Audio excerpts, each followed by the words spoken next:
ಒಂದು ವೃತ್ತದ ತ್ರಿಜ್ಯವನ್ನು 1 ಸೆಂಟಿಮೀಟರ್ ಹೆಚ್ಚಿಸಿದಾಗ ಹೊಸ ಪರಿಧಿಗೂ ಮತ್ತು ಹೊಸ ವ್ಯಾಸಕ್ಕೂ ಇರುವ ವ್ಯತ್ಯಾಸ.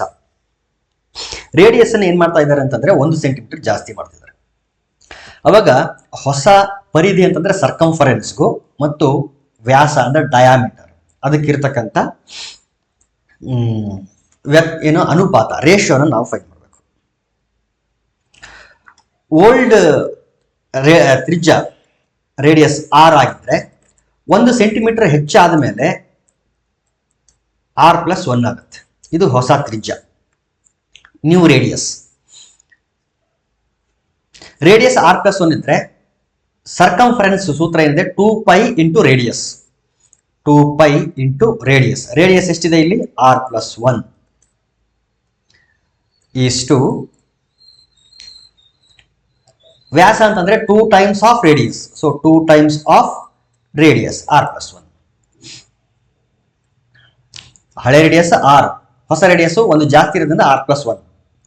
ಸರ್ಕಂಫರೆನ್ಸ್ ಆಫ್ ಸರ್ಕಲ್ ಸೂತ್ರ ಏನಿದೆ ಪರಿಧಿ 2πr ಅಂತ ಇದೆ. ಆರ್ ಅಂದ್ರೆ ಇಲ್ಲಿ ರೇಡಿಯಸ್ ತ್ರಿಜ್ಯ ಎಷ್ಟಿದೆ ಇಲ್ಲಿ ತ್ರಿಜ್ಯ r+1. ಹಾಗಾಗಿ ಆರ್ ಜಾಗದಲ್ಲಿ ಏನ್ ಹಾಕ್ಬೇಕು ನಾವು r+1 ಹಾಕ್ಬೇಕು. ಇನ್ನು ಡಯಾಮೀಟರ್ ಏನಿದೆ ಅಂದ್ರೆ 2 ಟೈಮ್ಸ್ ಆಫ್ ರೇಡಿಯಸ್. ರೇಡಿಯಸ್ ಎಷ್ಟಿದೆ ಇಲ್ಲಿ r+1. Therefore r+1. ಎರಡು ಕಡೆ 2 cancel, r+1 cancel. So π:1. This is the ratio. π:1. Option 2 correct. 24 centimetre ಪಾದವನ್ನು ಹೊಂದಿರುವ ಲಂಬಕೋನ ತ್ರಿಭುಜದ ಸುತ್ತಳತೆ 60 ಸೆಂಟಿಮೀಟರ್ ಆಗಿದೆ. ಆ ತ್ರಿಭುಜದ ಉಳಿದೆರಡು ಬಾಹುಗಳು ಅಂತ ಕೇಳಿದೆ. ಒಂದು ಲಂಬಕೋನ ತ್ರಿಭುಜ, ಒಂದು ರೈಟ್ ಆಂಗಲ್ ಟ್ರಯಾಂಗಲ್ ಇದೆ ಇಲ್ಲಿ. ಇದು ರೈಟ್ ಆಂಗಲ್ ಟ್ರಯಾಂಗಲ್. ಪಾದ 24 ಸೆಂಟಿಮೀಟರ್ ಇದೆ, ಇದು 24 ಸೆಂಟಿಮೀಟರ್ ಮತ್ತು ಸುತ್ತಳತೆ 60 ಸೆಂಟಿಮೀಟರ್ ಇದೆ. ಹಾಗಾದ್ರೆ ಆ ತ್ರಿಭುಜದ ಉಳಿದೆರಡು ಬಾಹುಗಳು, ಈ ಎರಡು ಬಾಹುಗಳನ್ನು ಕಂಡಿಬೇಕು. ಲಂಬಕೋನ ತ್ರಿಭುಜದಲ್ಲಿ ನಮ್ಗೆ ಗೊತ್ತಿರ್ಬೇಕೇನಂದ್ರೆ ವಿಕರ್ಣ ಯಾವಾಗಲೂ ಲಾಂಗೆಸ್ಟ್ ಸೈಡ್ ಆಗಿರ್ತದೆ. Hypotenuse will be the longest side in a right angle triangle. Base 24 ಇದೆ ಅಂತಂದ್ರೆ ಹೈಪೋಟನಸ್ 24ಕ್ಕಿಂತ ಜಾಸ್ತಿ ಇರಬೇಕು. ಸೊ ಆಪ್ಷನ್ 1 ಆಗಕ್ಕೆ ಸಾಧ್ಯ ಇಲ್ಲ, ಯಾಕಂದ್ರೆ ಇಲ್ಲಿ 16, 20 ಇದೆ. ಒಂದು ಬಾಹು 16 ಸೆಂಟಿಮೀಟರ್, ಇನ್ನೊಂದು ಬಾಹು 20 ಸೆಂಟಿಮೀಟರ್ ಆಗುತ್ತೆ. ಹೈಪೋಟನಸ್ ವಿಕರ್ಣ ಯಾವುದೇ ಕಾರಣಕ್ಕೂ ಈ ಎರಡಕ್ಕಿಂತಲೂ ಸಣ್ಣದಿರಕ್ಕೆ ಸಾಧ್ಯನೇ ಇಲ್ಲ. ಓಕೆ. ಸೊ 16, 20 ಆಗಕ್ಕ ಸಾಧ್ಯ ಇಲ್ಲ. ಇನ್ನು 14, 22 ಆಗಕ್ಕೆ ಸಾಧ್ಯ ಇಲ್ಲ. 12, 24 ಆಗಕ್ಕೆ ಸಾಧ್ಯ ಇಲ್ಲ, ಯಾಕಂದ್ರೆ ಎಲ್ಲಾನು 24ಕ್ಕಿಂತ ಸಣ್ಣದೇ ಇರೋದು. 10, 26 ಆಗ್ತದೆ. 10, 26.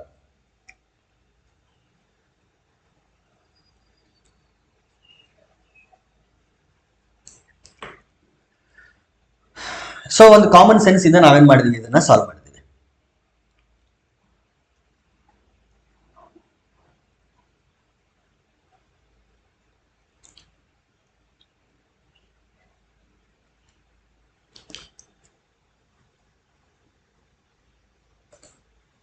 ಆಯತಾಕಾರದ ಒಂದು ಪೆಟ್ಟಿಗೆಯ ಒಳಗಿನ ಉದ್ದ, ಅಗಲ ಮತ್ತು ಎತ್ತರಗಳು ಕ್ರಮವಾಗಿ 4 ಸೆಂಟಿಮೀಟರ್, 3 ಸೆಂಟಿಮೀಟರ್ ಮತ್ತು 2 ಸೆಂಟಿಮೀಟರ್ ಆಗಿವೆ. ನೋಡಿ, ಹಿಂದಿನ ಪ್ರಾಬ್ಲಮ್ ಡಯಾಗ್ರಾಮ್ ಈ ರೀತಿ ತಗೊಂಡ್ರೆ ಮಾತ್ರ ಈ ಡಾಟಾ ಅಪ್ಲೈ ಆಗುತ್ತೆ. ಒಂದು ವೇಳೆ ಡಯಾಗ್ರಾಮ್ ಅನ್ನು ಏನಾದ್ರೂ ನಾನು ಈ ರೀತಿ ತಗೊಂತೀನಿ ಅಂತಂದ್ರೆ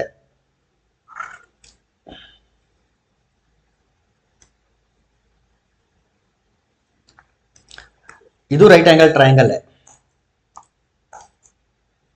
ಇಲ್ಲಿ 90 ಡಿಗ್ರಿ ಇದೆ. ಇದು ಪಾದ 24 ಅಂತ ಅನ್ಕೊಂಡ್ರೆ ಸಾಲ್ವ್ ಮಾಡಕ್ಕಾಗಲ್ಲ. ಈ ಕ್ವಶನ್ ಅನ್ನು ಸಾಲ್ವ್ ಮಾಡಬಹುದಾ? ಇಲ್ಲ, ಆಗಲ್ಲ. ನೀವು ಏನೇ ಅನ್ಕೊಂಡ್ರು ಕೂಡ 60ರಲ್ಲಿ 24 ಹೋದ್ರೆ ಎಷ್ಟು ಉಳಿತದೆ ಅಲ್ಲಿ? 36.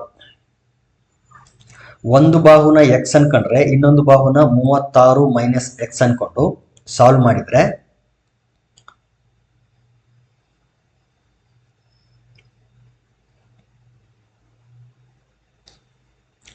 ಈ ರೀತಿ ಒಂದು ಪಾಸಿಬಿಲಿಟಿ ಇದೆ, ಈ ರೀತಿ ಒಂದು ಪಾಸಿಬಿಲಿಟಿ ಇದೆ.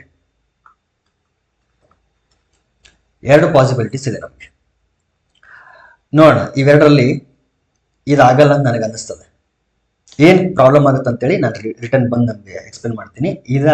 ಈ ರೀತಿ ಸಾಲ್ವ್ ಮಾಡಿದ್ರೆ ನಮ್ಗೆ ಆನ್ಸರ್ ಸಿಗ್ತದೆ, 10 ಮತ್ತು 26 ಸಿಗ್ತದೆ, ನೋಡೋಣ ಅಂತದ್ದು. ಓಕೆ, ಇದೊಂದು ಸಾಲ್ವ್ ಮಾಡ್ಕೊಂಡು ಬರೋಣ. ಓಕೆ, ಆಯತಾಕಾರದ ಒಂದು ಪೆಟ್ಟಿಗೆಯ ಒಳಗಿನ ಉದ್ದ, ಅಗಲ ಮತ್ತು ಎತ್ತರಗಳು ಕ್ರಮವಾಗಿ 4 ಸೆಂಟಿಮೀಟರ್, 3 ಸೆಂಟಿಮೀಟರ್ ಮತ್ತು 2 ಸೆಂಟಿಮೀಟರ್ ಆಗಿವೆ. 8664 ಘನ ಸೆಂಟಿಮೀಟರ್ ಅನ್ನು ಪ್ಯಾಕ್ ಮಾಡಲು ಅಂತಹ ಎಷ್ಟು ಪೆಟ್ಟಿಗೆಗಳ ಅವಶ್ಯಕತೆ ಇದೆ ಅಂತ ಜಸ್ಟ್ ಡಿವೈಡ್ ಮಾಡಿಬಿಟ್ರೆ ನಿಮ್ಗೆ ಆನ್ಸರ್ ಸಿಗ್ತದೆ. 8664 ಡಿವೈಡೆಡ್ ಬೈ, ಇದು ವಾಲ್ಯೂಮ್ ಫಾರ್ಮಲ್ಲಿ ಬರಿಬೇಕು, ಉದ್ದ ಇಂಟು ಅಗಲ ಇಂಟು ಎತ್ತರ. ಸೊ 4 ಇಂಟು 3 ಇಂಟು 2, 4 1 4, 4 2 8, 4 1 4, 2 ಉಳಿತು, 4 6 24, ಮತ್ತೆ 2 ಉಳಿತು, 4 6 24, 3 7 21, 3 7 6, 3 7 6, 2 1 2 3 6, 2 6 12, 2 1 2, 366 ಪೆಟ್ಟಿಗೆಗಳು ಬೇಕಾಗ್ತದೆ. Option 3 correct. ಒಂದು ಚೌಕ ಮತ್ತು ಒಂದು ವೃತ್ತದ ಸುತ್ತಳತೆಗಳು ಸಮನಾಗಿವೆ. ಹಾಗಾದ್ರೆ ಚೌಕದ ವಿಸ್ತೀರ್ಣ ಮತ್ತು ವೃತ್ತದ ವಿಸ್ತೀರ್ಣಗಳ ಅನುಪಾತ. ಚೌಕ ಮತ್ತು ವೃತ್ತದ ಸುತ್ತಳತೆ, ಚೌಕದ ಸುತ್ತಳತೆ ಏನು ಅಂತಂದ್ರೆ 4 times of the side, it is equal to ಒಂದು ವೃತ್ತದ ಸುತ್ತಳತೆ, ಸುತ್ತಳತೆ ಅಂದ್ರೆ circumference, circumference 2 pi into radius, so 2 pi R. ಎರಡು ಸಮ ಅಂತ ಹೇಳಿದ್ರಿಂದ ಈಕ್ವಲ್ ಬರ್ಕೊಂಡಿದ್ದೀನಿ. 2 1 2 2, therefore side will be equal to pi r by 2. S, side ಅಂತಂದ್ರೆ ಎಷ್ಟು ಬರ್ತದೆ? pi r by 2. ಇದಿಲ್ಲಿ ಇರ್ಲಿ. ಈಗ ನಮಗೆ ಯಾವ ರೇಷಿಯೋ ಬೇಕಂದ್ರೆ ಚೌಕದ ವಿಸ್ತೀರ್ಣ ಮತ್ತು ವೃತ್ತದ ವಿಸ್ತೀರ್ಣದ ಅನುಪಾತ ಬೇಕು. ಚೌಕದ ವಿಸ್ತೀರ್ಣ ಸೂತ್ರ ಏನು ಅಂತಂದ್ರೆ ಸೈಡ್ ಇಂಟು ಸೈಡ್ ಅಥವಾ ಸೈಡ್ ಸ್ಕ್ವೇರ್ ಅನುಪಾತ. ವೃತ್ತದ ವಿಸ್ತೀರ್ಣ ಸೂತ್ರ ಏನಂತಂದ್ರೆ ಪೈ ಆರ್ ಸ್ಕ್ವೇರ್. ಎಸ್ ಅಂದ್ರೆ ಏನಿದೆ ಇಲ್ಲಿ? pi r by 2 ಅಂತ ಇದೆ, ಇಲ್ಲಿ ಹಾಕೊಳ್ರಿ. pi r by 2 whole square ಅನುಪಾತ ಪೈ ಆರ್ ಸ್ಕ್ವೇರ್. ಸ್ಕ್ವೇರ್ ಒಳಗಡೆ ಮಲ್ಟಿಪ್ಲೈ ಮಾಡ್ಕೊಂಡ್ರೆ pi square R square by 4 ಅನುಪಾತ ಪೈ ಆರ್ ಸ್ಕ್ವೇರ್. ಇಲ್ಲಿ ಆರ್ ಸ್ಕ್ವೇರ್ ಕ್ಯಾನ್ಸಲ್ ಆಗಲಿ, ಪೈ ಒಂದು ಪೈ ಕ್ಯಾನ್ಸಲ್ ಆಗಲಿ. ಸೊ ಏನು ಉಳಿತು ಇಲ್ಲಿ? ಪೈ ಬೈ 4 ಅನುಪಾತ 1 ಅಥವಾ pi by 4 divided by 1. Divide by 1 ಇದ್ರು ಅಷ್ಟೇ, ಬಿಟ್ರು ಅಷ್ಟೇ. So this is equal to pi by 4. Pi by 4 ಅಂದ್ರೆ ಪೈ ಅನುಪಾತ 4 ಅಂತ ಅರ್ಥ. therefore option 4 correct. A B C D ಚೌಕದಲ್ಲಿ A B equal to X plus 16 centimetre ಮತ್ತು B C equal to 3x centimetre ಆಗಿದೆ. ಅದರ ಸುತ್ತಳತೆ ಕಂಡುಹಿಡಿಯಬೇಕು. ನೋಡಿ, ಎ ಬಿ ಸಿ ಡಿ ಅನ್ನೋದು ಒಂದು ಚೌಕ ಆಗಿರೋದ್ರಿಂದ ಎಲ್ಲಾ ಬಾಹುಗಳು ಸಮನಾಗಿರ್ತವೆ. ಹಾಗಾಗಿ ಎ ಬಿ ಮತ್ತು ಬಿ ಸಿ ಅವುಗಳು ಕೂಡ ಸಮನಾಗಿರ್ತವೆ. therefore A B will be equal to B C. ಹಾಗಾದ್ರೆ ಎಕ್ಸ್ ಪ್ಲಸ್ 16 3x ಗೆ ಸಮನಾಗಿರ್ತದೆ. ಎಕ್ಸ್ ಈ ಕಡೆ ಬಂದ್ರೆ ಮೈನಸ್ ಎಕ್ಸ್ ಆಗುತ್ತೆ. therefore 3x minus X. 3x minus X ಅಂತಂದ್ರೆ 2x equal to 16. 2 1 2 8, X equal to 8. ಇಲ್ಲಿ ಒಂದು ಅವಸರ ಏನ್ ಮಾಡಿಬಿಡ್ತೀವಿ ಅಂತಂದ್ರೆ ಎಕ್ಸ್ ಈಕ್ವಲ್ ಟು 8 ಸಿಕ್ಕ ಕೂಡಲೇನೆ ಸುತ್ತಳತೆ ಅಂದ್ರೆ 8 4 32 ಅಂತೇಳಿ ಆಪ್ಷನ್ 3 ಅಂತ ಹಾಕಿಬಿಡ್ತೀವಿ. ಇದು ರಾಂಗ್. ಯಾಕಂದ್ರೆ ನಮಗೆ ಸಿಕ್ಕಿರೋದು ಬರೀ ಎಕ್ಸ್ ಬೆಲೆ. ಆದ್ರೆ ನಿಜವಾಗ್ಲೂ ಸೈಡ್ ಯಾವ ರೀತಿ ಇದೆ ಅಂತಂದ್ರೆ ಎಕ್ಸ್ ಪ್ಲಸ್ 16 ಅಂತ, ಅಥವಾ ಬಿ ಸಿ 3x ಅಂತ ಇದೆ. ಇದನ್ನ ಇಲ್ಲಿ ಸಬ್ಸ್ಟಿಟ್ಯೂಟ್ ಮಾಡಬೇಕು. ಸೊ ಒಂದು ಬಾಹು ಅಂತಂದ್ರೆ A B X plus 16, that is nothing but 8 plus 16. 16 plus 8 ಅಂತಂದ್ರೆ 24. ಒಂದು ಬಾಹು 24 ಸೆಂಟಿಮೀಟರ್ ಇರೋದು. ಬೇಕಿದ್ರೆ ಬಿ ಸಿ ನಲ್ಲಿ ಹಾಕಿದ್ರು ಅಷ್ಟೇನೆ, 8 3 24 ಅಂತ ಬರ್ತದೆ. 24 ಸೆಂಟಿಮೀಟರ್ ಒಂದು ಬಾಹು ಇದ್ರೆ ಸುತ್ತಳತೆ, ಚೌಕದ ಸುತ್ತಳತೆ 4 ಇಂಟು ಒಂದು ಬಾಹು ಅಂದ್ರೆ 24. 4 4 16, 4 2 8 1 9. ಸೊ ಒಟ್ಟು ಸುತ್ತಳತೆ ಎಷ್ಟು ಅಂತಂದ್ರೆ 96 ಸೆಂಟಿಮೀಟರ್ ಇರ್ತದೆ. So option 4 correct. ಈಗ ಇದೊಂದು ಕ್ವಶನ್ ನೋಡೋಣ, ಇದೊಂದನ್ನ ಸಾಲ್ವ್ ಮಾಡಿ ಟ್ರೈ ಮಾಡೋಣ. ಮೊದಲು 24 ಬೇಸ್ ಇದನ್ನ ಕಾರಣ, ಇದನ್ನ ಅನ್ಕೊಂಡು ಸಾಲ್ವ್ ಮಾಡೋಣ by Pythagoras theorem. Applying Pythagoras theorem. X square equal to 36 minus X whole square plus 24 square. X square equal to A square minus B square ಅಲ್ಲ, so 36 square plus B square minus 2ab. 2 into 36 into X ಅಂತಂದ್ರೆ 72. 2 into 36 ಅಂದ್ರೆ 72. 72 X plus 24 square plus X square ಎರಡು ಕಡೆ cancel ಆಗಿಬಿಡ್ಲಿ. Minus 72 X ಈ ಕಡೆ ಬಂದ್ರೆ plus 72 X equal to 36 square 24 square ಆಯ್ತು. Okay, 36 square ಅಂತಂದ್ರೆ 6 6 36 ಬೇಡ,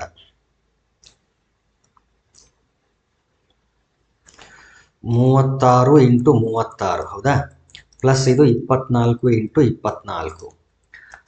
ಇದನ್ನು 12 ಇಂಟು 3 ಇಂಟು 12 ಇಂಟು 3 ಅಂತ ಬರಿಬೋದು. ಇದನ್ನು 12 ಇಂಟು 2 ಇಂಟು 12 ಇಂಟು 2 ಅಂತ ಬರಿಬೋದು.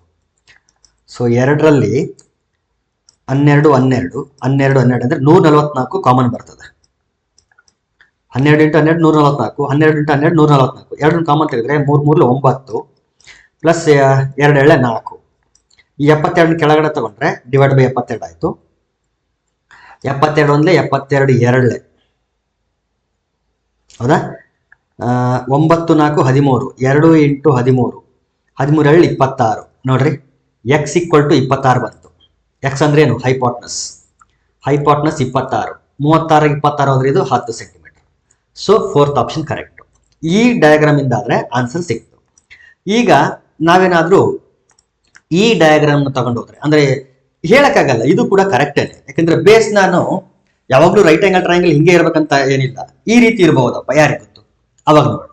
24 ಸ್ಕ್ವಯರ್, ಯಾಕಂದ್ರೆ ಹೈಪಾಟ್ನಸ್ ನ ಸ್ಕ್ವಯರ್ ಫಸ್ಟ್ ತಗೋಬೇಕು. It is equal to square of other 2 sides, 36 minus X whole square plus X square. ಈ ರೀತಿ ಬರಲ್ಲ ಅಂತಂದ್ರೆ ಏನಾದ್ರೂ ಒಂದು ಕಾಂಟ್ರಡಿಕ್ಷನ್ ಬರಬೇಕು. ನೆಕ್ಸ್ಟ್ ಬರುತ್ತಾ ಅಂತ ನೋಡೋಣ ಸರಿ. 24 ಸ್ಕ್ವಯರ್ ಹಂಗೆ ಇರ್ರಿ ನೋಡೋಣ. A square plus B square minus 72x plus X square.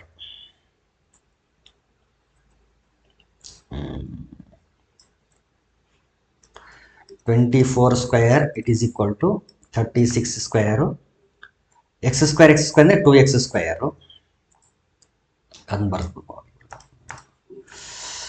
2x square minus 72x plus 36 square.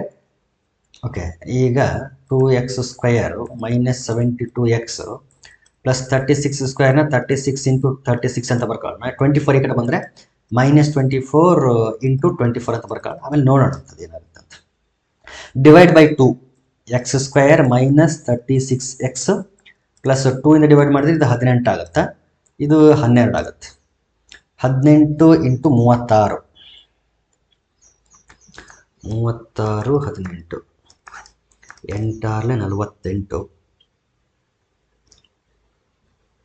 ಒಂದು ನಿಮಿಷ.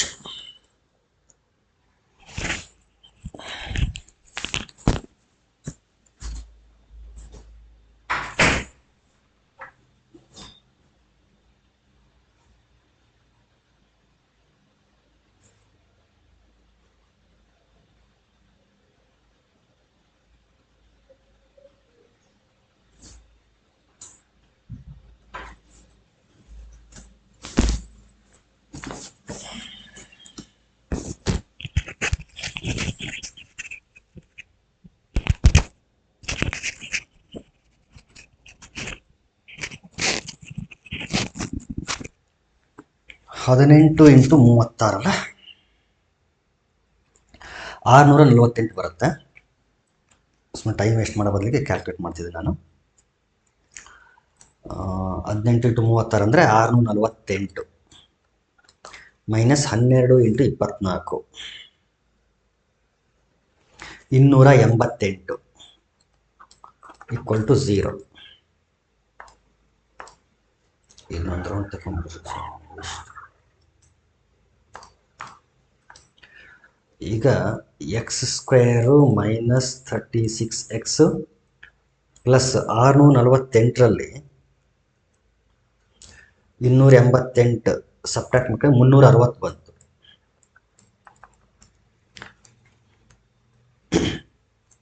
ಬಿ ಸ್ಕ್ವೇರ್ ಮೈನಸ್ 4ac ಮಾಡಿ ನೋಡೋಣ ರೂಟ್ಸ್ ಏನು ಬರುತ್ತೆ ಅಂತೇಳಿ. ಯಾಕಂದ್ರೆ ಕ್ವಾಡ್ರಾಟಿಕ್ ಇಕ್ವೇಷನ್ ಬಂತಲ್ಲ, ರೂಟ್ಸ್ ಏನು ಬರುತ್ತೆ, ಒಂದು ವೇಳೆ ಇಮ್ಯಾಜಿನರಿ ರೂಟ್ಸ್ ಬಂದರೆ ಈ ರೀತಿ ಒಂದು ಏನು ತ್ರಿಭುಜ ಎಕ್ಸಿಸ್ಟ್ ಆಗಲ್ಲ ಅಂತ ಅರ್ಥ. ಒಂದ್ಸರಿ ಮಾಡಿ ನೋಡೋಣ.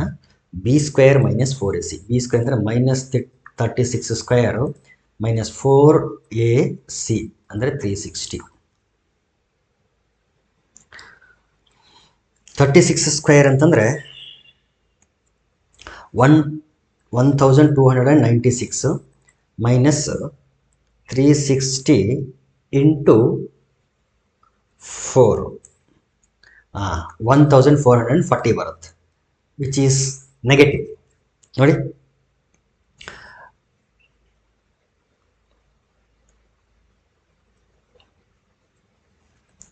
ಆನ್ಸರ್ ಸಾಲ್ವ್ ಮಾಡಿದರೆ -144 ಬರ್ತದೆ, ವಿಚ್ ಈಸ್ ಲೆಸ್ ದೆನ್ 0. ಅಂದ್ರೆ ಅರ್ಥ ಇಮ್ಯಾಜಿನರಿ ರೂಟ್ಸ್ ಬರ್ತವೆ, ರಿಯಲ್ ರೂಟ್ಸ್ ಬರಲ್ಲ. ರಿಯಲ್ ರೂಟ್ಸ್ ಬರಲ್ಲ ಅಂತಂದ್ರೆ ಈ ರೀತಿ ಒಂದು ಟ್ರಯಾಂಗಲ್ ಇರೋದಿಲ್ಲ ಅಂತ. ಅಂದ್ರೆ ಬೇಸ್ನ ನೀವು ಈ ರೀತಿ ತಗೊಳಕ್ಕಾಗಲ್ಲ, ಇದೇ ರೀತಿ ತಗೋಬೇಕು, ಇದೇ ರೀತಿನೇ ತಗೋಬೇಕು. ಈ ರೀತಿ ಬೇಸ್ ತಗೊಳಕ್ ಬರಲ್ಲ. ಸೊ ಅದೊಂದನ್ನು ಮೆನ್ಷನ್ ಮಾಡಬೇಕಾಗಿತ್ತು.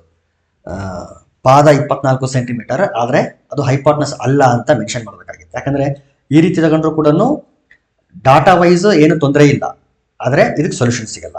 ಬೇಸ್ ಇದನ್ನೇ ತಗೋಬೇಕಾಗ್ತದೆ. ಸೊ ಇದೊಂದನ್ನು ನಾವು ತಲೆಗೆ ಇಟ್ಕೋಬೇಕು. ಓಕೆ.